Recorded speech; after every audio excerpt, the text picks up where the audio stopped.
आप कांग्रेस मुक्त भारत की बात चौड़ा होकर करते हैं, तब आपका 56 इंच का सीना बढ़ जाता है, बहुत बड़े तरीके से बढ़ जाता है, फैल जाता है। ऐसा लगता है कि 56 इंच का सीना चाइना तो छोड़ो, आगे और चला जाएगा, जो भी हमारे देश के दुश्मन है, लेकिन आप उनका नाम ही नहीं लेते। आपका जब से प्रवेश हुआ है भारतीय राजनीति में, आपका केवल एक ही एजेंडा रहा है, कांग्रेस मुक्त भारत, तृणमूल कांग्रेस मुक्त भारत, समाजवादी पार्टी मुक्त भारत, राष्ट्रीय जनता दल मुक्त भारत। अब तो बिहार का चुनाव है, अब तो आप पता नहीं तेजस्वी जी के लिए क्या क्या कांटे बिछा देंगे, नए नए आईटी सेल, आपके नए नए कमेंट्स डेवलप हो जाएंगे।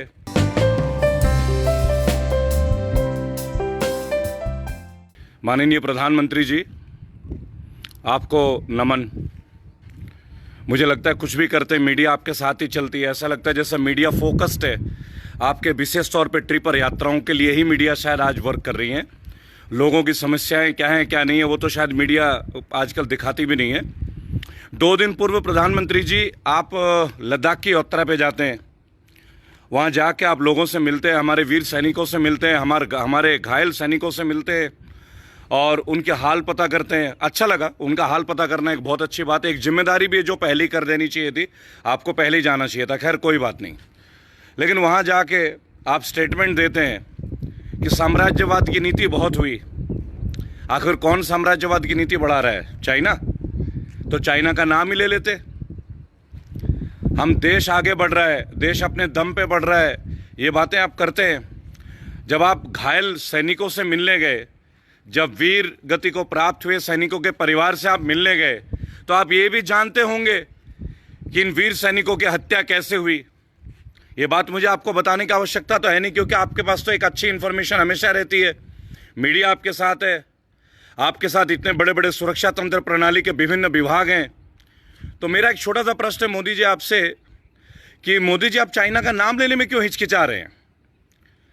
चाइना हमारे मैप को बदलने की कोशिश कर रहा है और बहुत हद तक कामयाब भी हो रहा है, क्योंकि लद्दाख के लोगों का कहना है कि वो लद्दाख में घुस चुके हैं। वीडियो आपने देखी होगी, काफ़ी वायरल है, ट्रेंडिंग है। जब चाइना हमारे मैप को बदल रहा है तो आप कहते हैं चाइना के ऐप को बदल दो, उससे चाइना को रोक देंगे क्या हम? और हमारे देश में आप हमारा प्रतिनिधित्व कर रहे हैं, माननीय प्रधानमंत्री हैं, सम्मानीय पद पे हैं आप, और पद का कद होता है, मैं शुरू से कहता आया हूँ, शुरू से। लेकिन मैंने एक बार भी आपके मुंह से ये नहीं सुना कि चाइना की हम ईंट से ईंट बजा देंगे। आपने एक बार भी ये नहीं कहा कि चाइना को हम धरातल पे ले आएंगे। आप कांग्रेस मुक्त भारत की बात चौड़ा होकर करते हैं, तब आपका 56 इंच का सीना बढ़ जाता है, बहुत बड़े तरीके से बढ़ जाता है, फैल जाता है। ऐसा लगता है कि 56 इंच का सीना चाइना तो छोड़ो, आगे और चला जाएगा, जो भी हमारे देश के दुश्मन है, लेकिन आप उनका नाम ही नहीं लेते। मुझे समझ में नहीं आता मोदी जी, आपके अंदर का जो सारा वीर रस है वो केवल हमारे देश के विभिन्न राजनीतिक पार्टियों के लिए ही सीमित है क्या? कांग्रेस के लिए, ममता बनर्जी के लिए, बसपा के लिए, समाजवादी पार्टी के लिए और अरविंद केजरीवाल की पार्टी के लिए, केवल विपक्ष के लिए आपकी ताकत और 56 इंच का सीना दिखता है क्या? चाइना के लिए तो आप नाम भी नहीं ले पाते हो।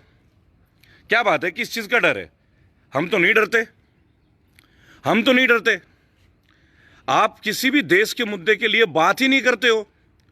जहां लगता है कि 4 दिन 5 दिन बैठ के चुपके से आते हो, मन की बात पता नहीं किससे कर लेते हो, दिल की बात आप सुनते ही नहीं हो, ना समझते हो।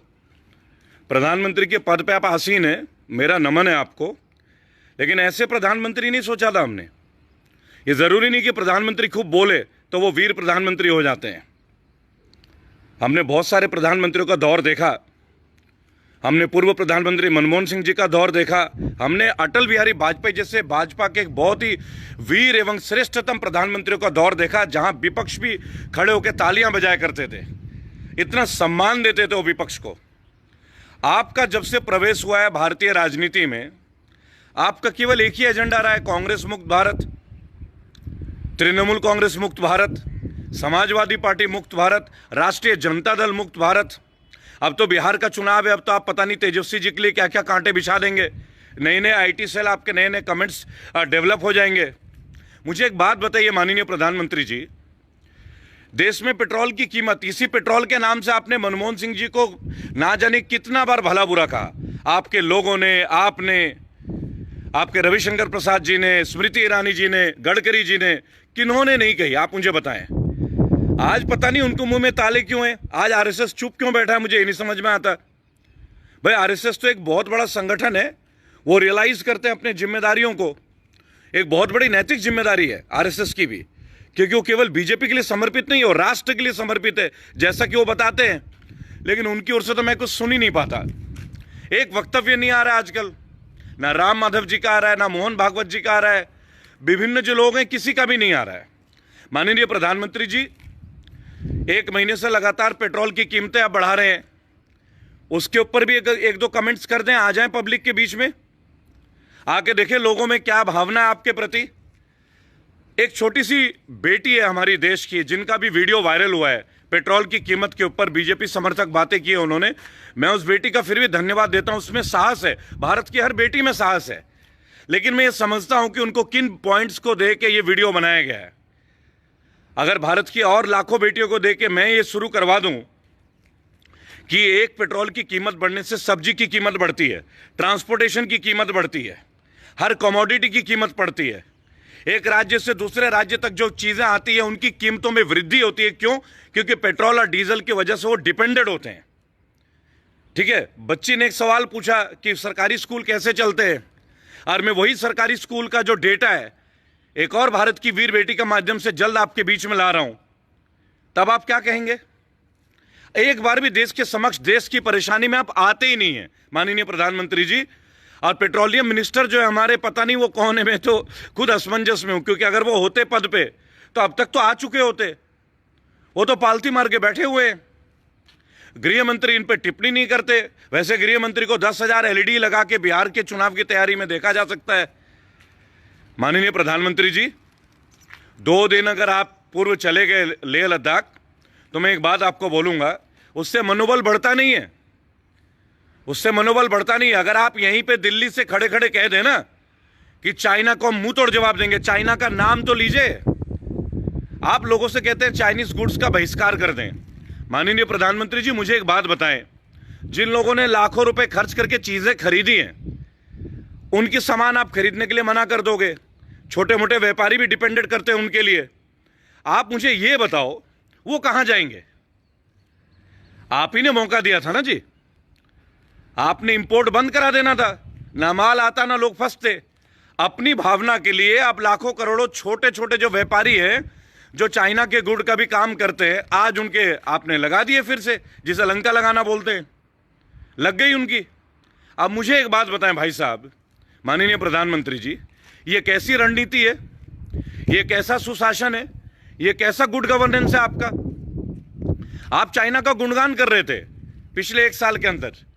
जिनपिंग जी का मुखौटा बच्चों को गुजरात में, तमिलनाडु में, पता नहीं कहां कहां लेकर आपने रैलियां करवा दी। तब आपको नहीं पता था कि इस पड़ोसी का ड्रैगन जो है क्या है, आप नहीं जानते हैं। चाइना का इतिहास रहा है, आप तो इतिहास के अच्छे ज्ञाता रहे हैं, बहुत बढ़िया तरीके से इतिहास आपके लोग पढ़ते होंगे। अब चाइना हमारा भूगोल बदल रहा है, अब चाइना हमारा भूगोल बदलने में लगा है। आप चाइना का ऐप बदलने में लग गए, टिकटॉक बंद कर दो, यूसी ब्राउजर बंद कर दो, और पता नहीं कौन कौन से एप्लीकेशन बंद कर दो। आखिर इन एप्लीकेशंस को लागू करने की परमिशन किसने दी? अब आपकी बात और बड़ी करता हूं, चाइना के मोबाइल लोगों ने लाखों रुपए के शोरूम खोले हुए हैं, एमआई के, रेडमी के। अब आपके प्रचार, आपकी पार्टी के आईटी सेल के प्रचार के बाद लोग वो मोबाइल नहीं खरीदेंगे। उन बेचारों का क्या, चाइना उनसे मोबाइल वापस नहीं लेगा? वैसे ही लॉकडाउन में लोग मर रहे हैं, नोटबंदी से लोग त्रस्त हैं, ग्रसित हैं, आपके बुरे पॉलिसी से लोग भुगत रहे हैं। भुखमरी है आपके गंदे गंदे पॉलिसी से। मैं तो आपके पॉलिसीज को गंदा बोलता हूं, क्योंकि अच्छा कैसे बोल सकता हूं? जिसका रिजल्ट अच्छा होगा उसे ही तो अच्छा बोलूंगा ना। आपने एक बार भी अपने किसी एक पॉलिसी को कभी कामयाब करते हुए नहीं देखा। केवल आपको मैं भी गिनाऊंगा, आज आपके उपलब्धियां थोड़ा गिनाना चाहूंगा। लेकिन मैंने देखा है, कभी समंदर के किनारे चले जाते हैं आप, टहलने लगते हैं, 2 पॉलिथीन उठाते हैं और मीडिया कवर कर लेती कि देश का प्रधानमंत्री स्वच्छता में लगा हुआ है। एक बात बताइए, पॉलिथीन में कचरा उठाने से देश स्वच्छ हो जाएगा? इसे तो मीडिया कवरेज बोलते हैं, फुटेज लेना। कितना फुटेज चाहिए आपको? और एक काम करते हैं, सारे चैनलों में हम ना अपनी टी-शर्ट में आपका नाम प्रिंट करा लेते हैं, our greatest prime minister till date who has led us down, that is honourable Narendra Singh Modi ji. आप बोलिए, मैं आह्वान करूंगा, लोग मान लेंगे। लोग मुझे भी सुनते हैं, लोग मुझे प्यार करते हैं। और देखिए, मैं तो किसी पार्टी के खिलाफ नहीं हूं, आपके भी पार्टी के खिलाफ नहीं हूं। आपकी बुरी नीतियों के खिलाफ हूं, क्योंकि आपकी जो नीतियां है ना वो लोगों को तोड़ रही हैं। चाइना से आप क्या लड़ेंगे? आपकी पार्टी के नीति की वजह से लोग आपस में लड़ पड़े, कितने दिन से लड़ रहे हैं। आपके आईटी सेल का जो काम है वो यही तो है। मैं तो खुल के बोलता हूं, मैं खुल के बोलता हूं, पर लोकल बोलते हैं। आपने कभी आदर्श सोसाइटी का नाम नहीं सुना क्या? आदर्श क्रेडिट एंड कोऑपरेटिव सोसाइटी, क्या वो लोकल नहीं थी संस्था? विदेशी तो नहीं थी ना? लगातार 1 साल से आपने उनके नाक में दम कर दिया है आदर्श वालों का। ना कोई समाधान करते हैं, पीएमसी वालों का कोई समाधान करते नहीं यार। बात करते हैं वोकल पर लोकल। अरे लोकल कंपनीज ही तो हैं। आदर्श क्रेडिट कोऑपरेटिव सोसाइटी ये लोकल नहीं है क्या? मुकेश मोदी, राहुल मोदी, प्रियंका लोधा, ये क्या विदेशी पैदा हुए क्या? जिनपिंग के भाई बहन है क्या? ये समाधान करते नहीं है, नई नई बातें ले आते, मुद्दा ले आते, मीडिया फुटेज करते हैं, चाहते कि लोग आपकी तारीफ कर जाएं। केवल कितने दिन झूठे तारीफों में रहेंगे आप? मेक इन इंडिया, प्रधानमंत्री जी आप ही का बेटा हूं, इस राष्ट्र का भी बेटा हूं। आपका पद है और मैं उस पद का नमन करता हूं, क्योंकि प्रधानमंत्री सर्वोच्च पद है, राष्ट्रपति जी महोदय तो है ही, लेकिन आप तो भाई लोकतांत्रिक तरीके से हैं। सब फैसले तो आपके गवर्नेंस ने लेनी है। कुछ बातें हैं जिससे बहुत नाराजगी है लोगों में। ना लोगों की सुन रहे हो, ना लोगों की समस्याएं देख रहे हो, कोई एक काम भी तो नहीं कर रहे हो। पेट्रोल की कीमतें बढ़ाए जा रहे हो। लोगों को इतना प्रश्न है भाई, इतना सस्ता क्रूड ऑयल है बाहर में, जहां विदेशों से आप ला रहे हैं, आपके पास तो एक एक बॉटल नहीं होगी, इतना आपने भर लिया पेट्रोल। इसी तरीके से अपने पार्टी के लिए आप फंड इकट्ठा कर रहे हैं। पीएम केयर बना दिया आपने, आरटीआई के दायरे में नहीं लाए, और अब काले धन की बात करते हैं। ऐसे आएगी क्या भ्रष्टाचार मुक्त भारत? ऐसे होगा? अपने शब्दों पे चलिए, practice what you preach. If honesty is the best policy, I am using the word if honesty is the best policy, where do you stand? Where is your party stand on honesty? I just want to know that. Your finance minister never comes before the public. PMC bank, Adarsh credit, Sahara और पता नहीं कितने ऐसे societies हैं जिनको आप लोगों ने लोगों को त्रस्त कर दिया। लोग मर रहे हैं, आपको पता नहीं कानों में जूं तक नहीं रेंग रही है। इतना महसूस हो रहा है। चाइना चाइना करके अब बिहार में इलेक्शन आ रहे हैं तो आप चाइना का नाम पे एक और मेडल ले लेंगे। आपको लगता है पॉसिबल है? खड़ा हो जाऊं क्या तेज प्रताप जी के साथ, तेजस्वी के साथ खड़ा हो जाऊं? तेजस्वी भाई साहब के साथ में खड़ा हो जाऊं? देखेंगे आप बिहार में कितना कमल खिलाएंगे। मेरे वीडियो में आपने सुना होगा, फिर से बिहार आना है और फिर से कमल खिलाना है। पॉसिबल है क्या? ऐसे खिलाएंगे? अरे हम हर जगह कमल खिला देंगे आपके लिए। एक काम कीजिए ना, विपक्ष को उनका सम्मान दीजिए। पहला, विपक्ष को साथ लेके काम कीजिए। लोकल ट्रेडिशंस को भी समझिए। लोकल ट्रेडिशन समझते नहीं है, किसी की बात आपने सुननी नहीं है, केवल अपनी बात सुनानी है। अरे परेशान हो गए लगातार सुनते सुनते। चाइना का नाम नहीं लिया जा रहा। 56 इंच का सीना क्या काम का है भाई?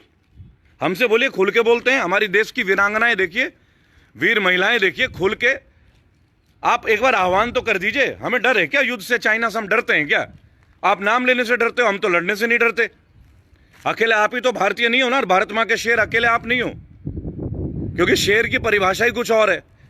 मैं तो कभी बोलता भी नहीं, क्योंकि शेर तो एक पशु है। पशु को या तो जंगल में होना चाहिए, सर्कस में होना चाहिए। इंसानों के बीच में पशु की क्या जरूरत है? माननीय प्रधानमंत्री जी, इस तरह का मीडिया अप्रोच छोड़ के जड़ से जमीनी तौर पे लोगों के बीच में आइए। जुमलों के सारे सरकार बना ली, जुमलों के सारे लोगों के दिल में बैठ गए। ज्यादा दिन नहीं चलेंगे जुमले। एक लिमिट होती है हर चीज की। लिमिट क्रॉस होने लग जाए लोग समझ जाते हैं। लोग समझने लग गए आपको। जिस तरीके से आप पेट्रोल में कर रहे हो ना, लोग समझ गए। जिस तरह से आप चाइना का बहिष्कार करवा रहे हो, छोटे मोटे खुरदरे व्यापारियों को डायरेक्ट मौत दे रहे हैं आप। बैकअप पैकेज कोई है नहीं, 20 लाख करोड़ की बातें करते हैं। कहां है वो 20 लाख करोड़? जरा डिटेल दे देते।